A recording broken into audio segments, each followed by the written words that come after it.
Let me tell you something nobody in the NFL world wants to say out loud. Right now, as you're watching your favorite team fight for a playoff spot, some of the most legendary names in football history are still suiting up every Sunday. Not because they belong there, but because they simply cannot accept that it's over. We're not talking about journeyman backups who hung around too long. We are talking about Pro Bowlers, Super Bowl champions, guys who redefined their positions, guys who had their own catchphrases and their own highlight reels that live rent-free in your memory. These are those guys. And right now, every single week they lace up those cleats. The tape is absolutely destroying the narrative they're desperately trying to sell. The stats tell part of the story. The eye test completes it. Let's get into it. Let's start at the top, because if we're talking about steep and sudden decline, there is no story in modern NFL history more dramatic or more baffling than what happened to Russell Wilson. For a full decade, from 2012 through 2021, Wilson was a legitimate MVP candidate almost every single season. 10 straight years posting a passer rating above 92. Playoff appearances, a Super Bowl ring, another Super Bowl appearance, and a style of play that made offensive coordinators completely rethink the quarterback position. Let Russ cook wasn't just a phrase, it was a philosophy. He extended drives with his legs, launched deep shots off platform, and made magic happen when the play broke down. Defenses genuinely feared him, then something broke. When Seattle traded Wilson to Denver in 2022, it was supposed to be the next great chapter. Instead, it became one of the most painful collapses anyone in this league had ever witnessed. Wilson posted an 84.4 passer rating, his worst since his rookie year. Denver went 5-12. He threw 16 touchdowns and 11 interceptions. His deep ball accuracy disappeared. His mobility vanished. He took 55 sacks in 15 games, constantly bailing from clean pockets and holding the ball too long. The trademark scramble drills that used to turn broken plays into touchdowns were now just killing drives. Denver eventually ate $85 million in dead cap money just to move on after 2 seasons. Think about what it takes for a franchise to look at that number and say, still worth it. That tells you everything. Wilson then signed with Pittsburgh for 2024. He started 11 games, posted a 95.6 passer rating, and threw 16 touchdowns against 5 interceptions. Respectable on paper. But Pittsburgh's offense ranked 16th in points and 23rd in yards with him under center. The athleticism was gone. Defenses stopped respecting his mobility, sat on his roots, and dared him to beat them vertically. He couldn't. Then came the move that sealed the narrative. Wilson signed with the New York Giants in 2025. The team had just drafted Jackson Dart. Anyone could see this was a bridge arrangement. Wilson apparently didn't get the memo. He showed up competing like it was 2015, was benched after just 3 starts, finished the year as QB3 behind a rookie and Jameis Winston, and is now appearing as a guest analyst on CBS Sports.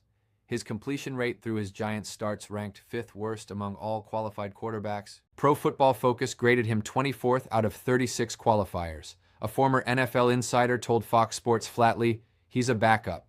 The transition is happening whether he admits it or not.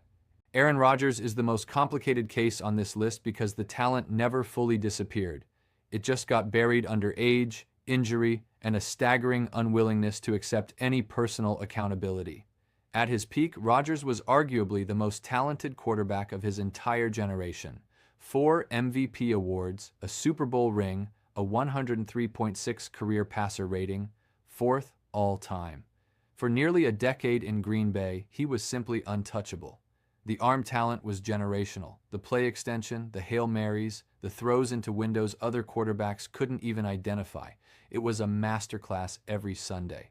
Then he forced his way to New York, and the Jets restructured their entire franchise around a 39-year-old quarterback who lasted 4 snaps in his first game before tearing his Achilles. 4 snaps. He returned for the 2024 season at 40 years old and posted an 88 passer rating, 28 touchdowns, 11 interceptions, and a 63% completion rate, his lowest since 2019.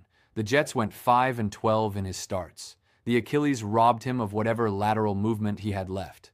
Defenders collapsed pockets knowing he couldn't slide or escape.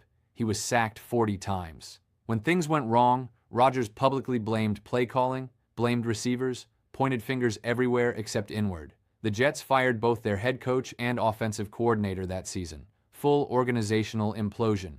And yet the Pittsburgh Steelers decided in 2025 that a 41-year-old coming off a torn Achilles was their answer. They traded for DK Metcalf, moved on from George Pickens, and it looked like genius for about 5 weeks. The Steelers started 4-1. Then came the annual Mike Tomlin second-half collapse. Their 4-game division lead evaporated, and now they're in a dogfight they should have already won. Rodgers has thrown 19 touchdowns and 7 interceptions, but the season is slipping. The dice were always a gamble. They're coming up cold. Kirk Cousins never had the talent ceiling of a Rodgers or a Wilson, and nobody ever claimed otherwise. He was always a tier below elite, solid, reliable, and remarkably consistent. From 2015 through 2022, he threw for over 4,000 yards in 7 of 8 seasons, completed 67% of his passes, and led Minnesota to the playoffs 3 times. He made an absolute fortune being good enough. Then he tore his Achilles in October 2023, and Minnesota made the logical decision to move on. Atlanta did not make a logical decision. The Falcons signed Cousins to a 4-year, $180 million deal, $100 million guaranteed, for a 36-year-old coming off that exact same injury. Then, 1 month later, they drafted Michael Penix Jr. in the first round of the same draft. The football world collectively tilted its head. The results were predictable. Through 14 games in 2024, Cousins threw 18 touchdowns and a league-leading 16 interceptions. His arm strength looked diminished. Balls that used to zip into tight windows were floating long enough for defenders to read and break. Atlanta benched him in Week 16. The Falcons are now paying a backup quarterback $25 million per year through 2027. He's back starting in 2025 because Penix got hurt, but the illusion that this contract ever made sense is long dead. Kirk Cousins was always a system quarterback who needed time and protection. The Achilles took away what little mobility he had. What's left is a statue with a declining arm. Good enough no longer cuts it. Wide receivers age differently than quarterbacks. There's rarely a slow fade. One season they're elite, the next they're invisible, because the separation was never about scheming or intelligence. It was about burst. And when the burst is gone, it's gone forever. Nobody illustrates that more heartbreakingly than Odell Beckham Jr. From 2014 to 2019 with the Giants, OBJ was must-see television every Sunday. 3 straight seasons with over 1,300 yards. The one-handed catch against Dallas didn't just make him a star, it made him a cultural icon. Then 2 torn ACLs, including one on the Super Bowl stage with the Rams in 2022, took everything away that made him different. He signed with Baltimore in 2023, played 14 games, caught 35 passes for 565 yards and 3 touchdowns. Serviceable numbers. But watch the film. He wasn't beating man coverage. He wasn't winning contested catches. The burst that used to leave cornerbacks grasping at air simply wasn't there. Baltimore didn't re-sign him. Miami gave him a shot in 2024. 10 games, 9 catches, 55 yards. The Dolphins stopped targeting him because there was no point. He's been suspended for PEDs and reinstated since, reportedly chatting with Aaron Rodgers about joining the Steelers, but in all likelihood we've seen the last meaningful snap from one of the most gifted receivers this league has ever produced.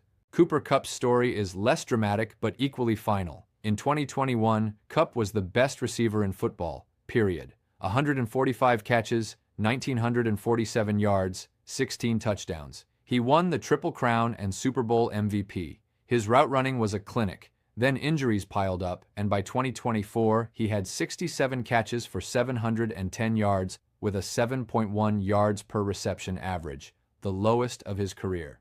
Puka Nacua had passed him on the Rams' depth chart. He signed with Seattle in the offseason, where Jackson Smith-Njigba immediately emerged as one of the most electric young receivers in the league, leaving Kupp as the clear second option on a team he joined to be the guy. What remains is a smart possession receiver running on reputation. The sudden burst that made him elite is gone, and no amount of technique fully replaces it.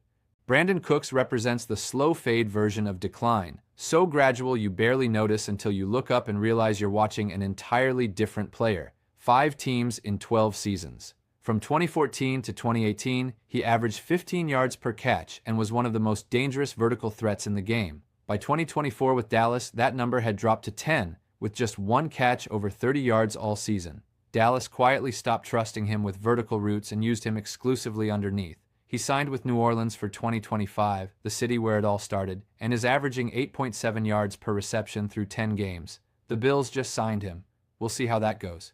The math isn't encouraging.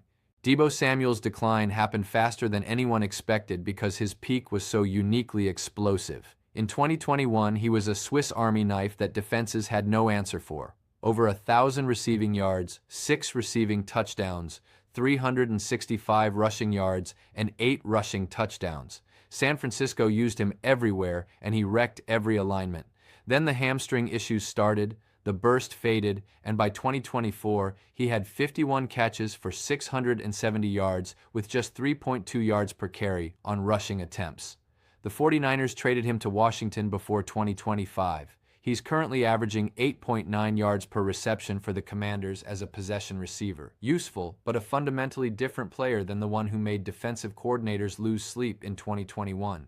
Defense declines differently. There's no passer rating to track it, no box score column that captures the moment a dominant pass rusher stops dominating. You see it in missed tackles, in slower pursuit angles, in one-on-one matchups that used to be automatic wins quietly becoming losses. Cam Hayward was a force of nature in Pittsburgh for over a decade. 7 Pro Bowls, averaging 8 sacks per season from 2017 through 2024, the anchor of the entire Steelers' defensive identity. He's 36 now, with 1.5 sacks through 11 games in 2025. Still a leader, still respected, but on every individual snap, a replacement-level starter is playing in a Hall of Famer's jersey. Cam Jordan's arc mirrors Hayward's almost exactly. 8 Pro Bowls in New Orleans, 11 sacks per season from 2013 through 2019, one of the most technically complete defensive ends this league has ever seen. The decline began around 2022 and accelerated sharply, just 2 sacks in 2023, 4 sacks in 2024, his snap count dropping from 70% to 48% in a single season. He's back for 2025 at 36 years old on a 2-9 New Orleans team with 4.5 sacks through 11 games. The defense is broken and their former cornerstone can't fix it. Both Hayward and Jordan keep talking about leadership and example setting. The film shows 2 legends who simply don't know how to stop. Von Miller's peak from 2012 through 2018 produced 106 sacks and a Super Bowl 50 MVP. He was genuinely unblockable at his best. An ACL tear with Buffalo derailed everything. A stint with 0 sacks in 2023 followed, and legal troubles complicated the years after. He has 5 sacks this season with Washington and can still contribute, but the elite speed that defined him is gone. Bobby Wagner's peak from 2012 through 2021 might be the most sustained run of linebacker dominance in NFL history.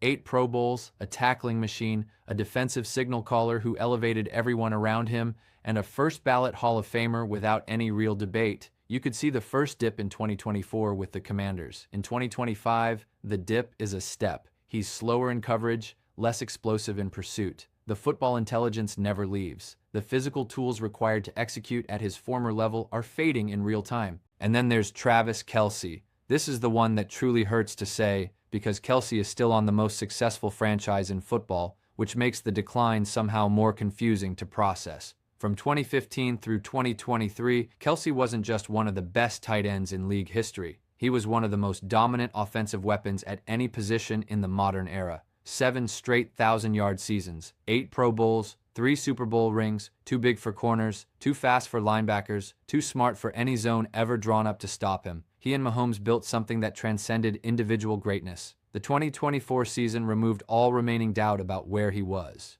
97 catches, 823 yards, 3 touchdowns, a career-low 8.5 yards per reception. The burst after the catch was gone. Defenders wrapped him up at the point of contact. He could no longer consistently separate at the top of routes. The sudden acceleration that once made him literally unstoppable had softened. Against Buffalo in Week 11, he had 2 catches for 8 yards against single coverage. He simply couldn't beat it. Kansas City made the Super Bowl and got blown out by the Eagles. Kelce caught 4 passes for 39 yards in the biggest game of the year. In 2025, he's looked better. 719 yards and 5 touchdowns through 12 games. But watch the film carefully, and the truth reveals itself. He's getting open because of football IQ, route timing, and decades of experience reading defenses, not because of athleticism. The physical version that was genuinely unstoppable left after the 2022 season.